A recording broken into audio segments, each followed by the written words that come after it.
Be sure to like this video, subscribe, and give me your best guess down in the comments on how much horsepower these Chinese turbos will make on my 1979 Ford Fairmont for the chance to win a free t-shirt. If you've been following along with the world's cheapest turbo install, welcome back. If this is your first video, then let me catch you up to speed on what we did in the last video. We cut and welded all of our aluminum charge pipe, as well as building downpipes to our exhaust. We finished building the turbo kit, replumbed some fuel lines, and did everything necessary to get this thing to its first start in the last video. And then we left off sending the car across the street to get the exhaust done. In this video, we're getting ready to put the world's cheapest turbos to the test on the dyno and see what they're capable of. Last time we left off with me dropping the car off to get some exhaust work done. Today I headed back over to check out the exhaust and pick the car up, but before I could get the car back, I had to deal with this guy running his loud mouth.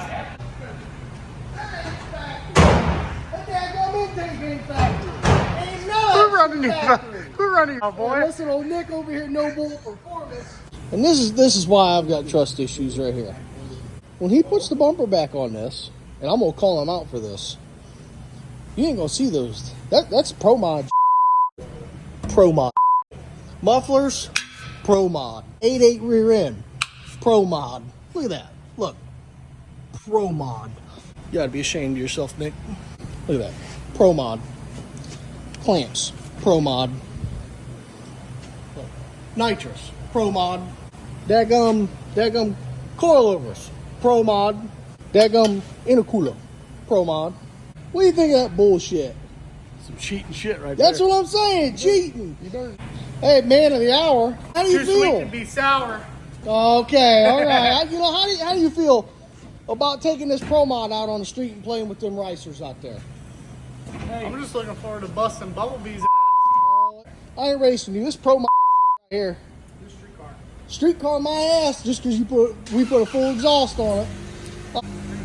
Look at that. Look, that ain't factory wheels. Pro mod. Them are stock. I got them from the pick and pull. No, you might have got the tires from the pick and pull. You ain't get them. I got them from the pick and pull. Yeah, okay. Them Wu-Tang war whistles up front gonna be hidden. You're gonna be out there picking on them poor kids. Them are air cleaners. Oh, hey, them are air cleaners. Yeah. That's what they are. Mm-hmm.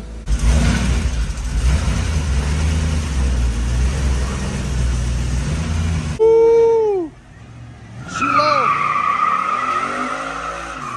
All right.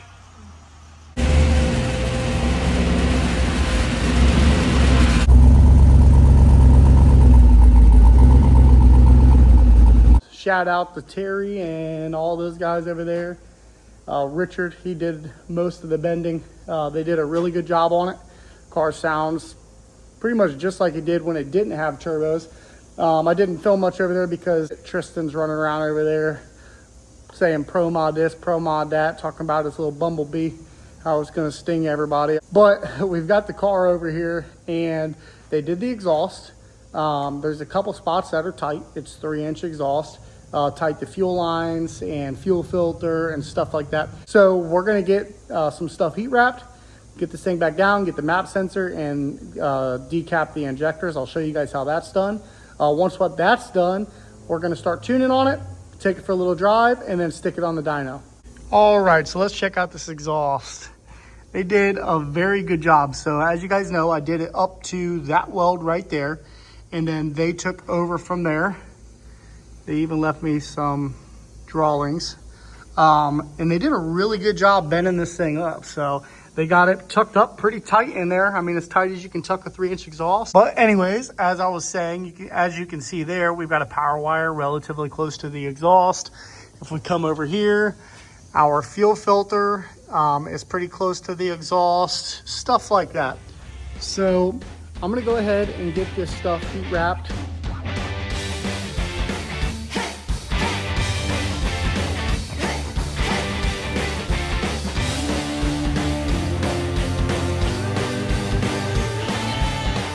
All right, so back in all this mess is our map sensor. So we need to get this thing unplugged. There's the plug for it. And now we need to get it out. Thing glued in there. I used RTV to make it really stay in there.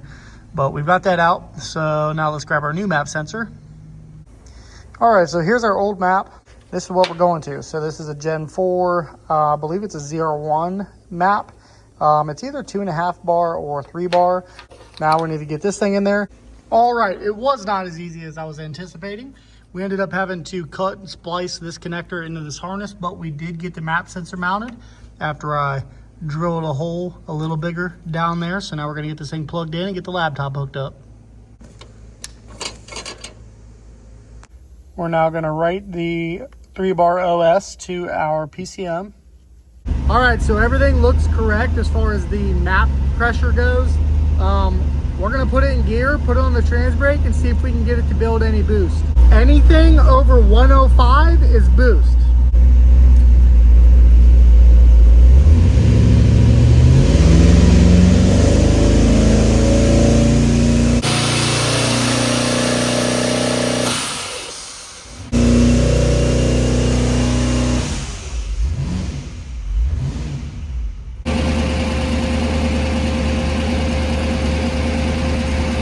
All right, let's get the injectors out of this thing.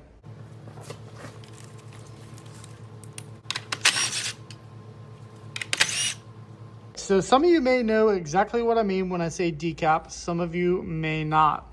So what we've got going on here is these are factory GM flex fuel injectors. And from the factory, they have basically a little restrictor cap on it. If you see those 4 little holes in the tip of the injector, those 4 holes are essentially what restricts the fuel. So what you can do is you can take a grinder and grind this down, and eventually this cap will pop right off.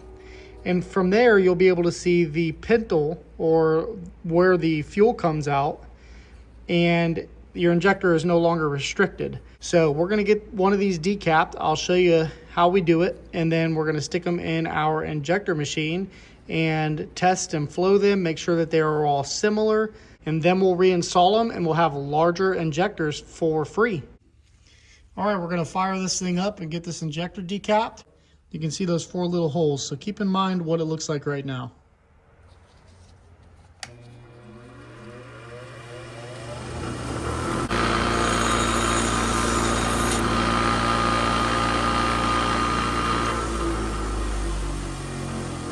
All right, and now you can see exactly what that looks like. So we don't have the 4 holes any longer.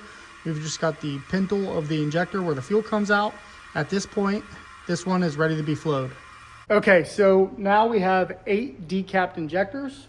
So let's get these things put in the injector machine and get them flowed out.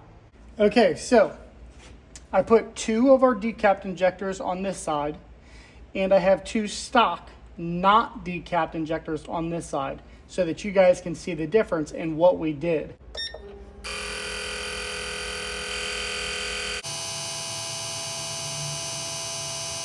So as you can see, our 2 decapped on this side, our 2 non-decapped on this side, we have almost doubled the flow of our injectors for free. All right, so we just got our decapped injectors reinstalled. Now what we need to do is get inside the car, plug the laptop in, and take some fuel out of it. All right, so we did a couple things. We changed the injector flow rate, and now I'm putting a little bit more fuel back into it.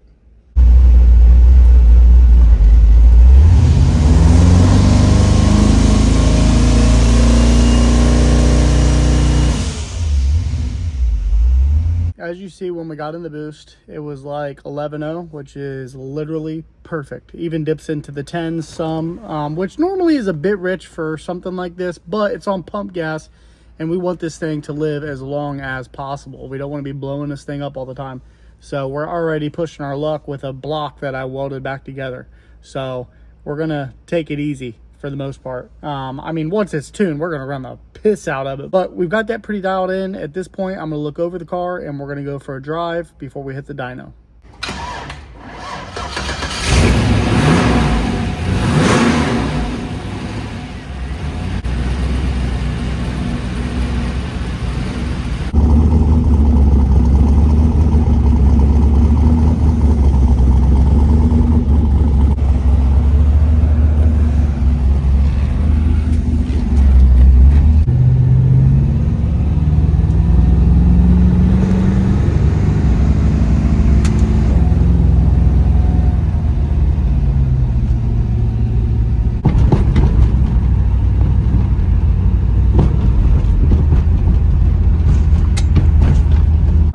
over at my dad's place, and I noticed that it's running pretty lean, so we're gonna put some fuel in it. And while I'm here, the reason why I drove over here was to grab a part that I may have.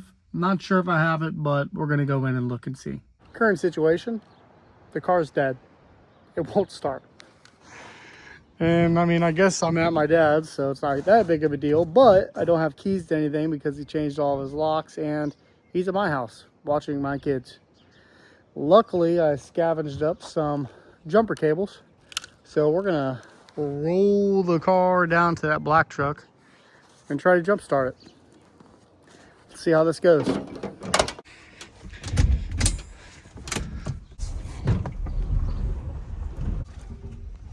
The alignment is so bad in this thing, it's like way too hard to push.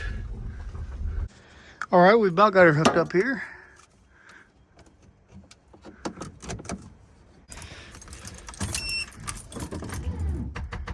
Oh my God. All right, well, before this battery blows up, I'm gonna unhook it.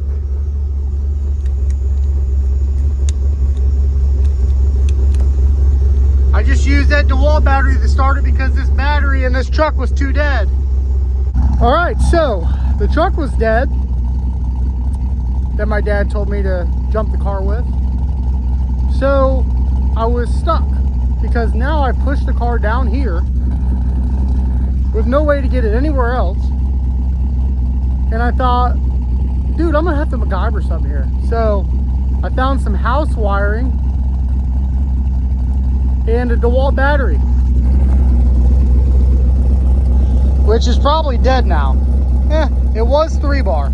So I took the house wiring, this home electrical, and the DeWalt battery, and I wired it up, and it jump started the car. So the truck was dead, couldn't use that. So now we're gonna put his stuff back, and then I'm gonna get this thing back to the shop because I'm so annoyed right now. All right, that's enough drama for me. Now let's try to get this thing up out of this little hole that we're in. All right. Now, besides from all of what just happened, what just transpired, we did make some changes in the tune. It should be running just a little bit richer. So we'll see how that turns out, but we're gonna head back to the shop. So far, first drive, pretty successful. If I just wouldn't have, the real problem is, a crackhead stopped down here and was talking to me, and I left the headlights on in the car and shut the car off, and so then the battery died. So I blame the crackhead. All right, guys, we're cutting the video here. The Fairmont's all ready to hit the dyno, and in the next video, be sure to tune in and see if these little turbos make horsepower or if they're just gonna explode and send shrapnel through my engine. Thanks for watching. Make sure to like, subscribe, and if you're still watching, let me know down in the comments how much horsepower you think the car is going to make on boost only. Thanks for watching. See you guys next time.